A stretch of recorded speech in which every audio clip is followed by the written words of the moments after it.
إنا نحن نزلنا الذكر وإنا له لحافظون.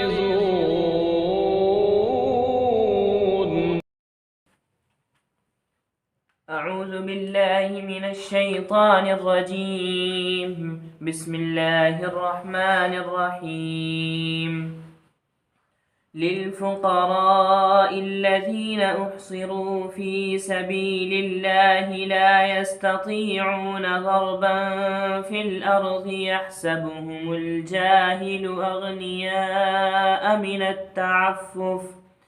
تعرفهم بسيماهم لا يسألون الناس إلحافا وما تنفقوا من خير فإن الله به عليم. الذين ينفقون أموالهم بالليل والنهار سرا وعلانية فلهم أجرهم عند ربهم ولا خوف عليهم ولا هم يحزنون. صدق الله العظيم. الحمد لله رب العالمين والصلاة والسلام على سيد المرسلين وعلى آله وأصحابه الغر الميامين. أعوذ بالله من الشيطان الرجيم. بسم الله الرحمن الرحيم. للفقراء الذين أحصروا في سبيل الله لا يستطيعون ضربا في الأرض يحسبهم الجاهل أغنياء من التعفف تعرفهم بسيماهم لا يسألون الناس إلحافا وما تنفقوا من خير فإن الله به عليم. اس سے پیشتر آیت کی تفسیر میں یہ وضاحت ہو چکی ہے وہ مال جو اللہ کے راستے میں خرچ کیا جائے، جو نفلی صدقہ خیرات امداد کی جائے، اس میں مسلمان کی تخصیص نہیں ہے. یہ ضروری نہیں ہے کہ صرف وہ مسلمان ہی کو دیا جائے، بلکہ وہ کسی بھی حاجت مند ضرورت مند کو دیا جا سکتا ہے. وہ مسلمان بھی ہو سکتا ہے، یہودی بھی ہو سکتا ہے، عیسائی بھی ہو سکتا ہے، ہمارے برادران وطن میں سے بھی کوئی ہو سکتا ہے. جو بھی ضرورت مند ہوگا اس کی ضرورت کو پورا کیا جائے. یہاں اس آیت کریمہ میں ہمارے انفاق، ہمارا صدقہ، ہماری خیرات کے جو اصل مستحقین ہیں ان کا تذکرہ کیا جا رہا ہے، اور ان کی استحقاق کی جو خاص صفات ہیں جس کی وجہ سے ان کو اصل مستحق قرار دیا گیا ہے، ان صفات کا بھی یہاں تذکرہ کیا گیا ہے. تو بات یہ واضح معلوم ہوئی کہ ضرورت کے موقع سے تو جو بھی ضرورت مند ہمارے سامنے آ جائے، چاہے جو بھی ہو، جس طبقے سے، جس خاندان سے، جس برادری سے، جس ملک سے بھی اس کا تعلق ہو، ہر ایک کو دیا جائے گا، اس کی ضرورت کو پورا کیا جائے گا، اس کی حاجت کا خیال کیا جائے گا. لیکن عام حالات میں اگر ہم اپنا مال کسی پر خرچ کرنا چاہتے ہیں تو وہ کون لوگ ہوں، کن کو تلاش کیا جائے، کن کو ترجیح دی جائے. قرآن مجید ان کا تذکرہ اس آیت کریمہ میں کرتا ہے. فرمایا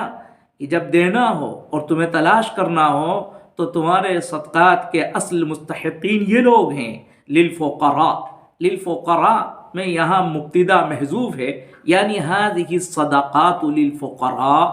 یہ صدقات جو تمہیں دینا ہے یہ ان فقراء کے لیے ہے، ان ضرورت مندوں کے لیے ہے.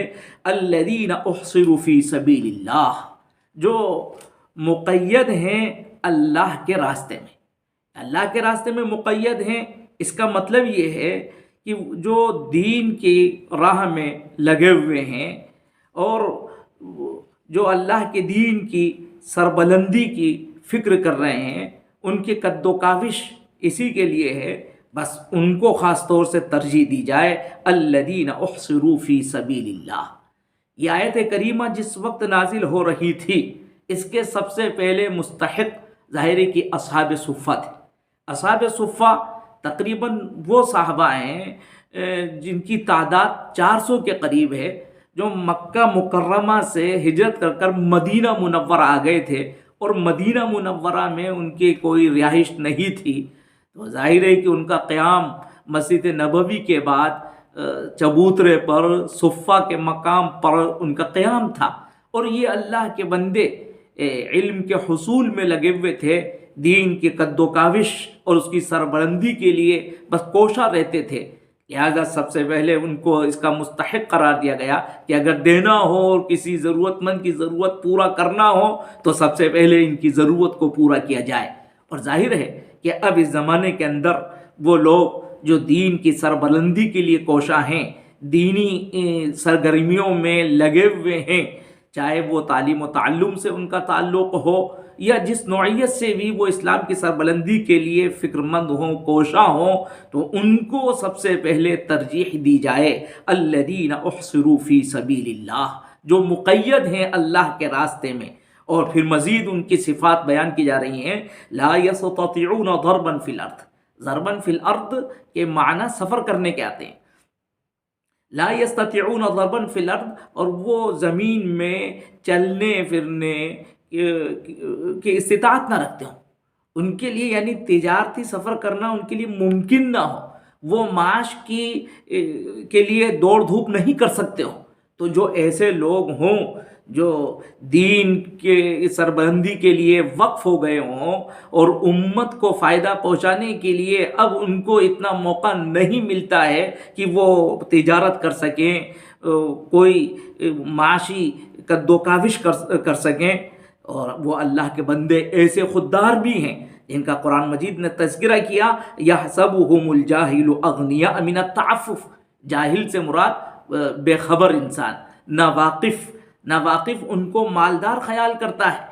من التعفف، تعفف کا مطلب ان کی خودداری کی وجہ سے، ان کی عفت کی وجہ سے وہ لوگوں سے سوال نہیں کرتے، وہ لوگوں کے سامنے اپنی ضرورت کا اظہار نہیں کرتے ہیں۔ اور ظاہر ہے کہ جب وہ اپنی ضرورت کا اظہار نہیں کرتے ہیں، کبھی اپنا ہاتھ وہ دراز نہیں کرتے، کبھی اپنی زبان نہیں کھولتے ہیں، تو لوگ ان کو یوں سمجھتے ہیں، بے خبر لوگ یوں سمجھتے ہیں کہ یہ مستغنی ہیں، یہ مالدار ہیں، ان کو کوئی ضرورت ان کو نہیں، اس طرح کا خیال کرتے ہیں۔ قرآن مجید نے بتایا کہ یہ ایسے خوددار لوگ ہیں جو دوسروں کے سامنے کاسائے غدائی نہیں پھیلاتے ہیں۔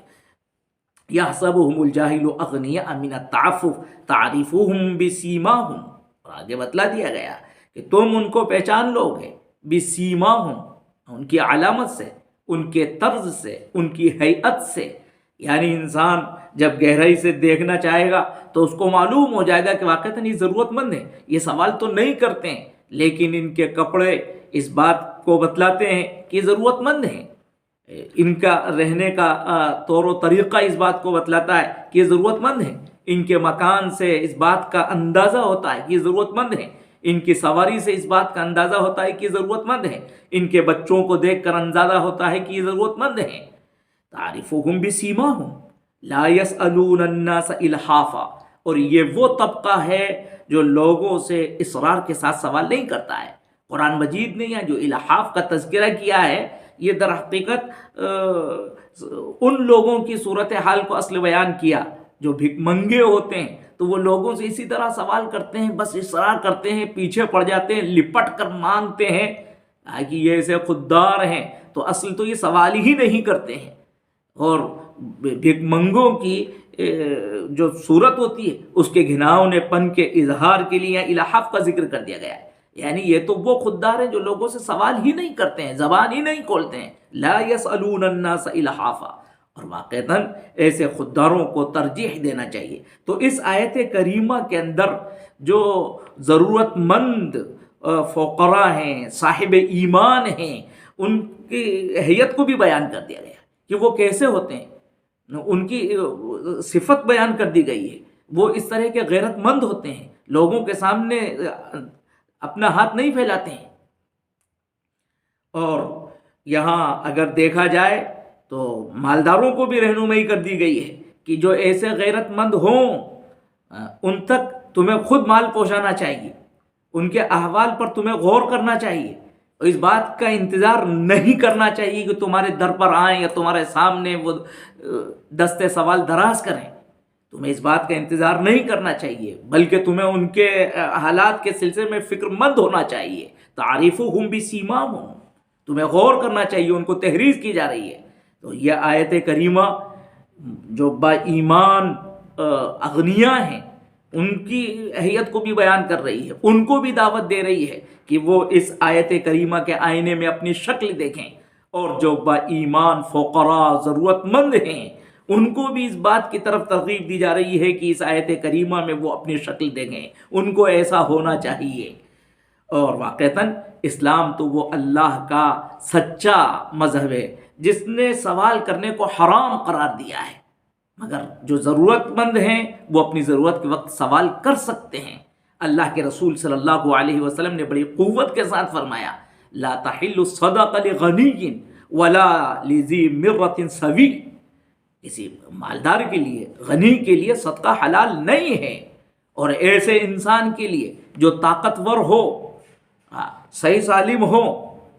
اس کے لیے بھی جو کما سکتا ہو اس کے لیے صدقہ حلال نہیں ہے، اس کو سوال نہیں کرنا چاہیے۔ اللہ کے رسول صلی اللہ علیہ وسلم بڑی قوت کے ساتھ فرمایا، من سأل الناس اموالہم تکثرا، جو سوال کرتا ہے لوگوں سے محض اس غرض سے کہ اس کے پاس مال ذخیرہ جمع ہو جائے، تو ایسے شخص کے بارے میں فرمایا کہ در حقیقت فإنما يسأل جمرا، وہ جہنم کے انگاروں کا سوال کرتا ہے۔ فلیستقل او لیستکثر، آپ نے فرمایا بس اب وہ چاہے تو ان انگاروں کو کم کر لے،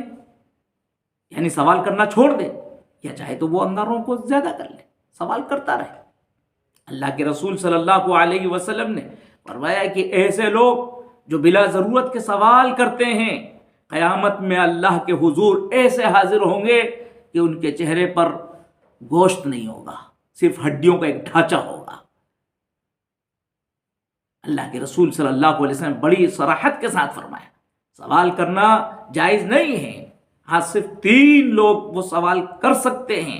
ایک شخص تو وہ فقر و فاقے نے جس کی کمر توڑ دی ہو تو وہ شخص سوال کر سکتا ہے، اسی طرح سے وہ شخص جس پر کوئی قرض، کوئی تاوان آ پڑا ہو جس کی وجہ سے اس کا دیوالیہ نکل گیا، وہ سوال کر سکتا ہے، یا وہ شخص جس پر کوئی بھاری خون بہا آ پڑا ہو اور اس کو دیت کی ادائیگی کرنا ہے۔ ظاہر ہے کہ یہ اسلامی حکومت اور سلطنت سے اس کا تعلق ہے، جبکہ خون بہا کسی کو اس طرح سے دینا ہے، یا اس دور میں کبھی کوئی ایکسیڈنٹ ہو گیا اور پھر اس کو اس کا جرمانہ، اچانک ایکسیڈنٹ ہو گیا اس کے ذریعے سے اس کو جرمانہ ادا کرنا ہے اور وہ ادائیگی نہیں کر سکتا ہے، تو ظاہر ہے وہ لوگوں سے اس سلسلے میں کوئی تعاون لیتا ہے تو اس کے لیے اجازت ہو سکتی ہے، ورنہ عام حالات میں بس تھوڑی وہ ضرورت ہے انسان کی ضرورتوں میں اس کو کوئی حالات پیش آئے اور اس نے سوال شروع کر دیا، اسلام اس کی اجازت نہیں دیتا ہے۔ قرآن مجید نے ایسے موقع سے کہہ دیا ہے لا یسألون الناس الحافا، وہ با ایمان فقراء تو وہ ہیں جو لوگوں سے سوال نہیں کرتے ہیں۔ وما تنفقوا من خیر فإن اللہ بہ علیم،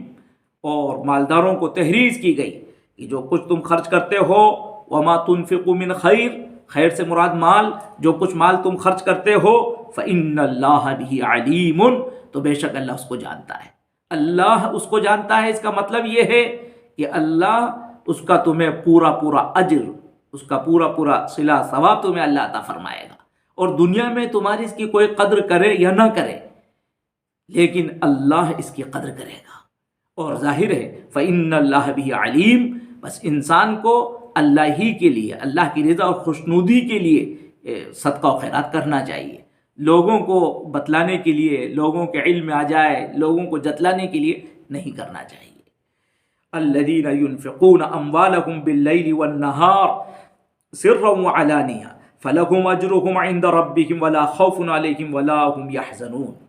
اور اس میں تحریر کر دی گئی کہ اللہ کے وہ بندے جو انفاق کرتے ہیں، جو اپنا مال خرچ کرتے ہیں، باللیل رات میں، والنہار دن میں، با یا فی کے معنی میں یعنی فی اللیل، سرًا وعلانیہ، چھپ کر کرتے ہیں، پوشیدہ کرتے ہیں، علانیہ کرتے ہیں. فَلَهُمْ أَجْرُهُمْ عِنْدَ رَبِّهِمْ، ان کو بشارت سنائی جا رہی ہے، ان کے لیے اجر ہے ان کے رب کے پاس. وَلَا خَوْفٌ عَلَيْهِمْ وَلَا هُمْ يَحْزَنُونَ، اور ان پر کوئی خوف نہ ہوگا اور نہ وہ افسردہ اور رنجیدہ ہوں گے. اس آیت کریمہ میں اگر غور کیا جائے تو معلوم یہ ہوتا ہے یہاں لیل کو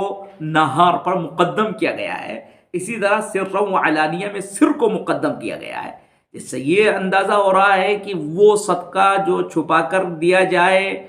اس کا لوگوں کو علم نہ ہو، وہ افضل ہے اس صدقے کے بنسبت جو علانیہ دیا جائے. ظاہر ہے کہ اس میں اخلاص بھی زیادہ ہوتا ہے. ایسا صدقہ جو چھپا کر دیا جائے گا اس میں ریاکاری نہیں ہوگی، اور اس کے ساتھ ساتھ جس کو دیا جا رہا ہے اس کی غیرت اور اس کی عزت پر کوئی داغ بھی نہیں آئے گا. اس لیے چھپا کر صدقہ دینا یہ بہت بہتر ہے. اور جو سعادت مند اس طرح سے ہر وقت اللہ کے راستے میں انفاق کرتے رہتے ہیں،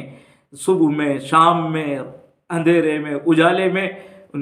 جو اس طرح سے صدقہ و خیرات کرتے ہیں، جیسے کہ حضرت صدیق اکبر کیا کرتے تھے، حضرت علی رضی اللہ تعالیٰ عنہ خاص طور سے کیا کرتے تھے، ایسے جو حضرات ہیں ان کو بشارتیں سنائی جا رہی ہے. فَلَهُمْ أَجْرُهُمْ عِنْدَ رَبِّهِمْ، ان کے لیے اجر ہے ان کے رب کے پاس، اور پھر ان کو کوئی خوف نہیں ہوگا نہ دنیا میں نہ آخرت میں، اور اسی طرح سے ان کو کوئی حزن و ملال نہیں ہوگا خرچ کرنے کے بعد، نہ دنیا میں نہ آخرت میں. اللہ رب العزت ہم سبھی کو انفاق فی سبیل اللہ کے راستے میں مال خرچ کرنے کے آداب کی رعایت کرنے کی توفیق عطا فرمائے، اور مقبول صدقہ